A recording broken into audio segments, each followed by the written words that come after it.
Bro, gua tahu belajar ngoding itu bukan cuman susah belajar sintaksnya aja, tapi juga yang paling susah adalah belajar gimana caranya kita bisa konsisten belajar ngoding.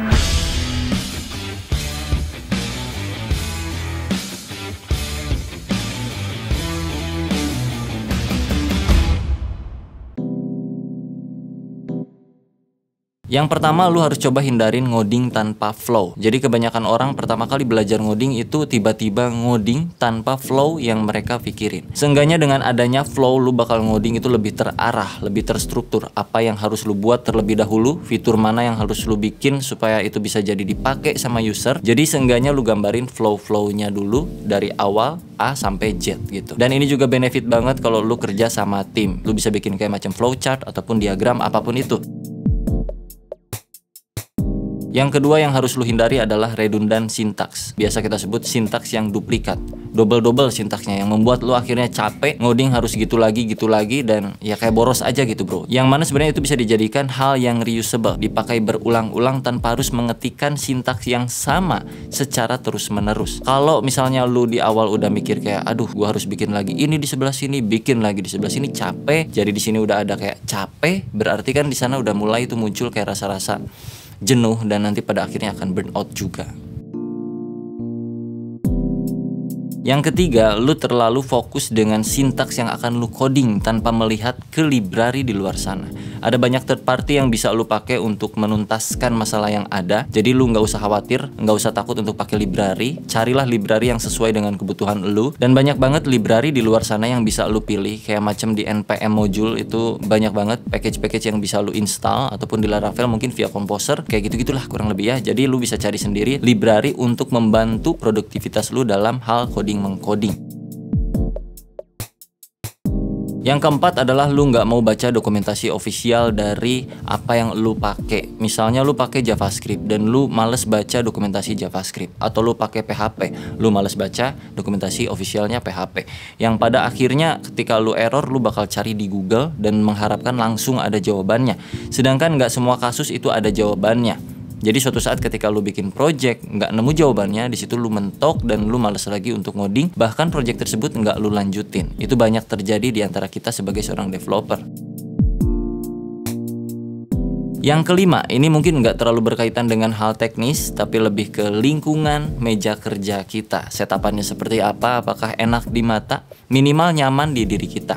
Entah itu dari kursinya, itu nyaman nggak ke punggung kita atau ke leher kita. Keyboardnya itu enak nggak kalau kita ketik, misalnya ya kan, tiap orang beda-beda. Mungkin kalau lu suka yang keras, suka yang empuk, atau suka Fortran, itu terserah. Referensi orang beda-beda pastinya. Tapi minimal, environment meja kerja kita itu menentukan produktivitas kita juga gitu bro. Jadi yang tadinya misalnya berantakan, lu kayak jadi malas untuk nyalain PC, atau lu malas ada di kamar kayak gitu-gitu. Dan kalau misalkan jadi rapih, lu jadi ada semangat lagi untuk mulai membuka codingan lu yang lama-lama, jalanin project-project baru, lu lebih betah lagi di depan komputer. Atau bahkan sebenarnya dengan environment yang acak-acakan pun itu bisa jadi nambah mood kerja kita sebenarnya. Yang penting lu suka aja sama setupan meja kerja lu.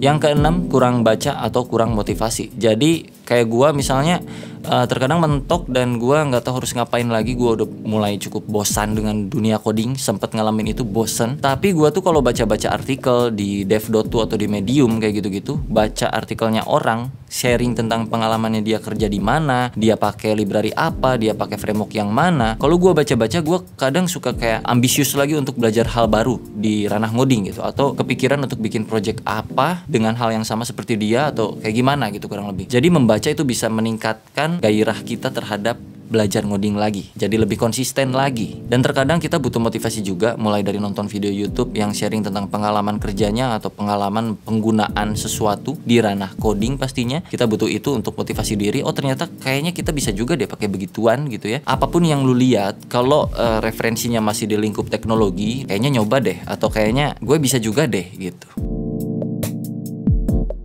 Yang ketujuh, itu lu terlalu sering copy paste tanpa memahami ya. Lu copy paste codingan orang, terus lu comot, lu jalanin dan itu berhasil, tapi tanpa lu pahami codingan tersebut. Apa yang lu udah copy paste itu lu nggak modifikasi lagi, lu nggak pahamin, lu nggak telusurin seluk-beluknya itu seperti apa. Itu yang bikin lu jadi inkonsisten ngoding, karena lu nggak akan tahu sebenarnya apa yang terjadi di dalam program yang lu kembangin kalau lu nggak ngulik gitu bro. Jadi mungkin kalau kalian bilang bosan ngoding karena kalian terlalu sering copy paste tanpa memahaminya. Dan termasuk juga lu yang pada pakai template mulu gitu kan, pakai install, masukin server, hosting, dan share websitenya ke teman-teman lu misalnya kayak gitu, tanpa lu pahamin di balik layar template itu sebenarnya ada sintaks apa aja, kayak gimana flownya, kenapa bisa dari sini ke situ, kayak gitu-gitu kurang lebih.